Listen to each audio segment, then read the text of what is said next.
What is going on, y'all? It's your boy Johnny Dunn, and we back with another one. Gonna do something a little bit different today. I'm gonna bring you guys the Johnny Dunn show after the drop, so I can kind of show off the collectibles we got. But right now, I'm gonna take you into the new drop we got coming tomorrow morning from Frank Kozik. Now, if you guys haven't heard of Frank, he's a very popular artist.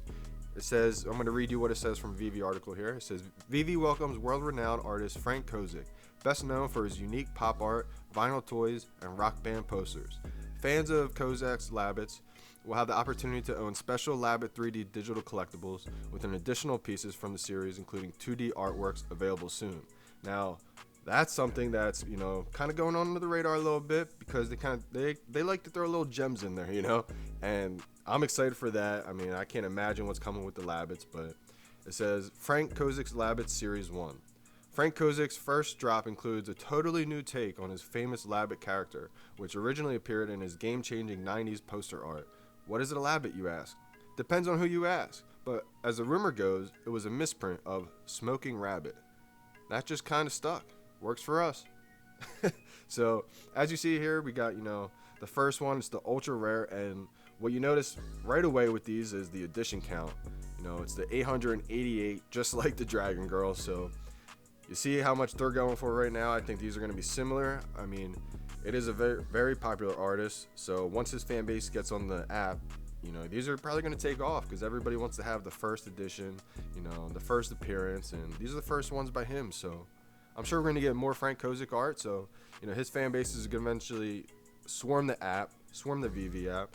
And so when they do, it's going to pay dividends to have one of these, if not the whole set. So you got to remember, too, VeVe's not really marketing to, the big collectors just yet. So you got to think there's only a couple hundred, a lot of times less than 100 of all these collectibles on the actual market for sale. So there's going to come a point where, you can't get any of these collectibles because they're eventually going to get to the collector's hands and they're going to hold them. So they're going to put the price pretty high. So if you can get some of these on the drop, it's going to be, definitely able to flip if you wanted to flip it, and you're going to be able to hold it, and it's going to appreciate pretty well, I think, because you got, let me go through here. You got, the ultra rare 888. I like this one a lot. You got the backstab Smorkin Labbit. I like this one, man. This one looks pretty evil. An all black one I think would look just perfect in my Batcave showcase. And moving on here, we got the rare, 1,888 editions. This is almost like an ultra rare Batman, This one is called the Visible Labbit. This one looks pretty, what if this one glows in the dark? It says Neon Edition here. Could you imagine this one glow? Wow, if this one was glow in the dark, I think that would bring a lot of attention to it. And, second, we got the second rare, same amount of editions, 1,888. This one is called the Visible Labbit. The last one was called the Visible Labbit. This one's called the Visible Labbit. Oh, okay. The last one was called the Neon Edition. This one's called the, just the regular Visible Labbit. So this one's a little bit different, still rare. This one's $35. The last one was $35, and then the ultra rare was only $40. So pretty affordable. I mean, it's not the most expensive set. The ultra rare Dragon Girl was $100, I think, $90. So that one was a little bit more exclusive, I would say. Now we're going to move on to the uncommon. We got 2,888 editions, $30. We got the Smorkin Labbit Red. This one looks kind of cool, man. I mean, it's real simple, real plain. Got a nice shine gloss to it. Looks like I don't want to say it on YouTube, but all right. So after that one, I like that one a lot, honestly. The red looks nice with a nice K on the forehead. We got the common 3,888 editions, $25. We got the Happy Stash Labbit. I could see a lot of people going after this one. This one looks kind of funny. I like the mustache. Almost has that ultra rare look, but the mustache kind of brings like a playful vibe to it. And then we got the last one, the common. We got 3,888. This is like a rare penguin. I think they had like 3,500 editions, so I like the small edition count on these.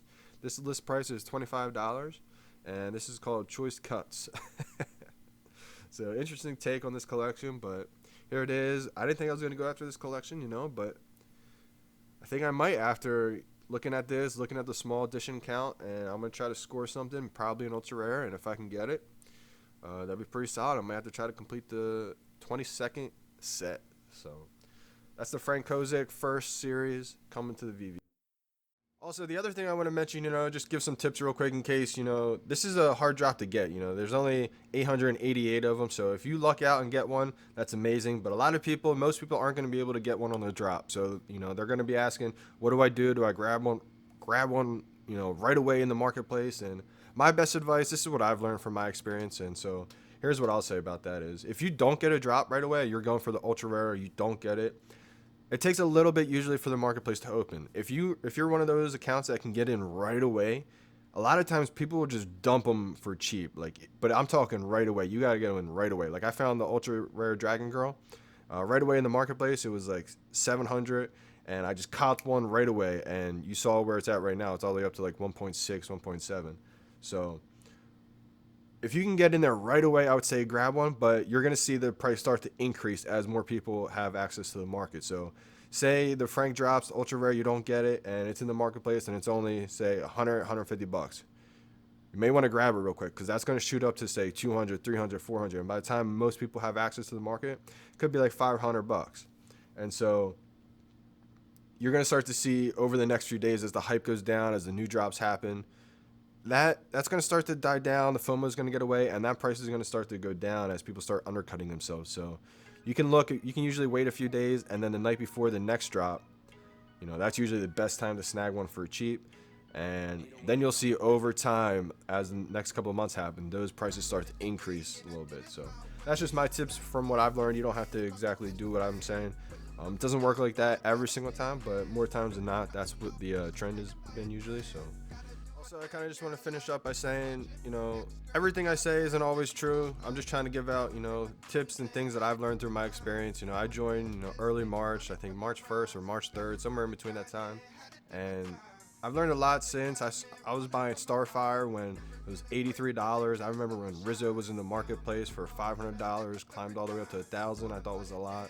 So a lot of things changed in just a couple months, man. That was probably 3 months ago, and so much has changed since, and I can only imagine what's going to happen over the next 3 months, 6 months, 9 months, and I honestly feel bad for all the people who doubted it because it's going to come back, and it's going to bite them because, there was so much fun at one point. I was trying to just spend all day, trying to walk people off the ledge, a lot of the people that I thought were firm believers, the FUD, the emotions, it's understandable because so many people, including myself, at times you can be over leveraged. So you can be emotional, and that's completely understandable. But sometimes you just have to have somebody, to give you a different perspective, to slow things down as life's moving so fast, and kind of just calm you down and get you to see the light. And I think this Marvel news really got people to see the light. And it's something I've been saying for a while, but people are saying, you're just speculation, etc. But sometimes you just have to have patience and have someone kind of just sit there and really bring you a different perspective to see the light, because times can be hard, man, and emotions can be high, especially when you're over leveraged. So sometimes if you're one of those people who are watching and you get worried, concerned, sometimes you just gotta think, man, look at the long game. This is going to be the #1 platform in the world, #1 NFT platform, the first NFT platform to bridge mainstream and crypto and blockchain. It's going to have millions of users on it. It's exciting time to be part of it. And I think you just got to all be grateful for finding it so early. We're here. It's a blessing. And, I'm excited for the future to ride with my Omi family. And we got the Frank Kozik drop. After that, I'm going to do the Johnny Dunn show, give you a little recap of the week, my latest purchases, and see y'all then. We tuning out. Johnny Dunn, thank you all for watching and supporting. It means a lot. The community is just unbelievable. Appreciate y'all. We out.